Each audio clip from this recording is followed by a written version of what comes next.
Baiklah, di sini saya akan menjelaskan mengenai sistem saraf.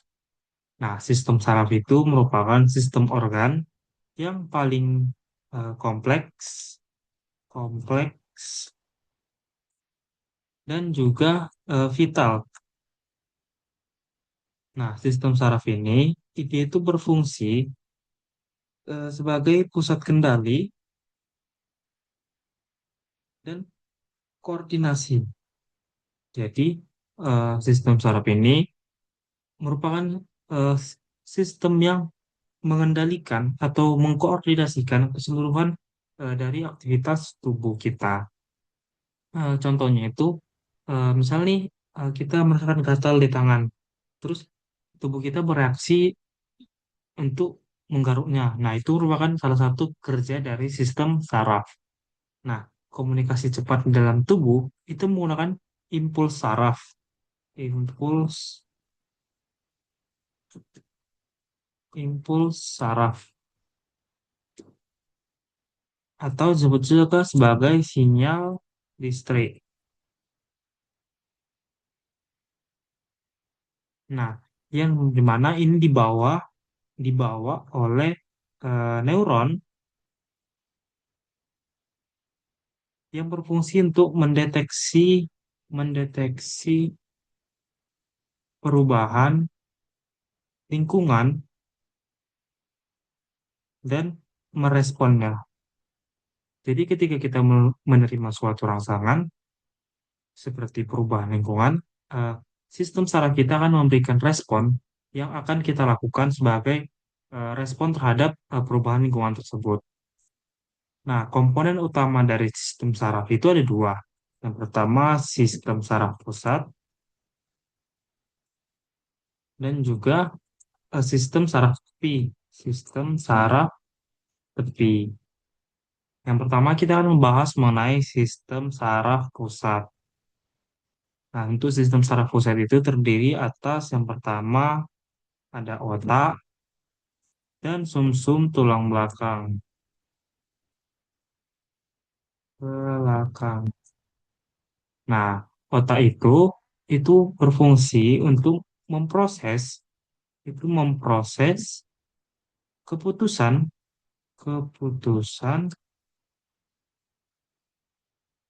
dan memproses informasi atau informasi. Sedangkan sumsum tulang belakang, sumsum tulang belakang, dia itu berfungsi untuk sebagai jalur eh, komunikasi antar otak dengan seluruh tubuh.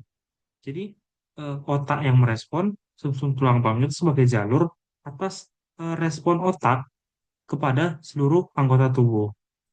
Nah, ya selanjutnya itu sistem saraf tepi. Sistem saraf tepi ini terdiri atas jaringan saraf, dan juga ganglia. Nah, ini tuh berfungsi untuk penghubung antara sistem saraf dengan organ. Jadi, eh, sistem saraf tepi itu sebagai penghubung antara otak dengan organ. Sedangkan ganglia itu, ganglia itu adalah kumpulan kumpulan badan sel neuron atau disebut juga sebagai pusat relay. Nah, dalam sistem saraf ini terbagi berdasarkan klasifikasinya yaitu berdasarkan fungsi dan lokasi.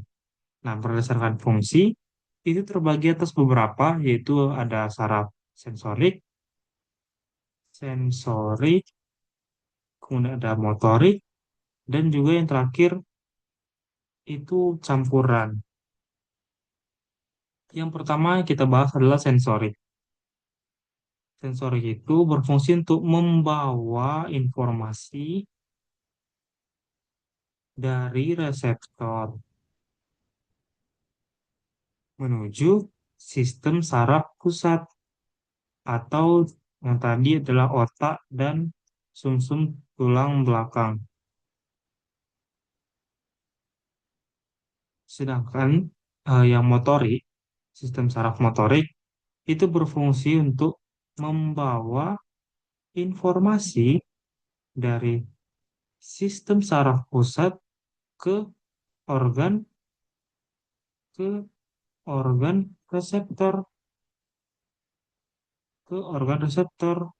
Contohnya itu kayak otot atau kelenjar. Nah, yang campuran dia itu berfungsi untuk mengandung serat, mengandung sistem sistem saraf motorik dan sensorik.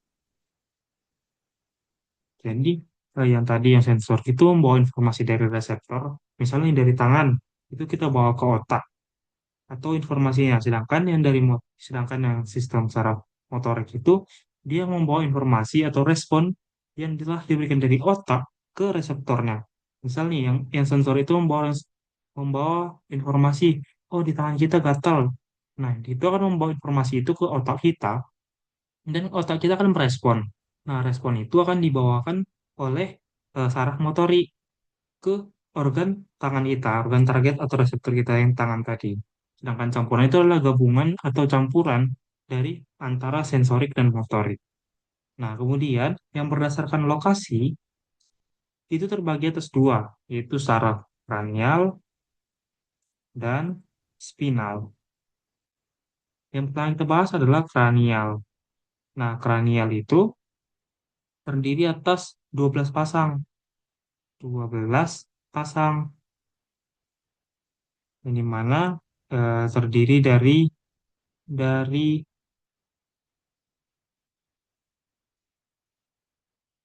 dasar otak.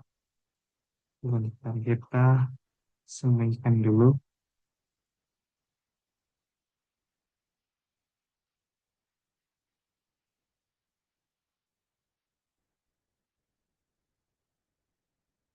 Dari dasar dasar otak. Contohnya itu adalah saraf vagus. Contohnya saraf vagus. Sedangkan yang kedua yang spinal itu terdiri atas 31 pasang. Ini mana itu berfungsi untuk inovasi tubuh dan anggota gerak kita. Nah, kemudian ada namanya subdivisi sistem saraf tepi. Nah, subdivisi sistem saraf tepi itu terbagi atas dua, yaitu somatik dan eh, visual atau otonom dan otonom. Yang pertama yaitu somatik. Nah, untuk yang somatik itu merupakan sistem saraf yang bekerja secara sadar. Somatik itu sebenarnya secara sadar, sedangkan yang otonom itu tidak sadar. Nah, yang contohnya, kita anggap contohnya, yang sadar, itu contohnya gerak, seperti otot langkah, tangan, dan lain-lain. Sedangkan yang otonom, itu yang bergerak sendiri, atau tidak atas sesuai perintah kita, contohnya adalah kayak jantung, pernapasan, kelenjar, dan lain-lain. Nah, jadi ini adalah yang dapat saya jelaskan mengenai sistem saraf dalam tubuh manusia. Jika ada kesalahan, mohon dimaafkan. Terima kasih.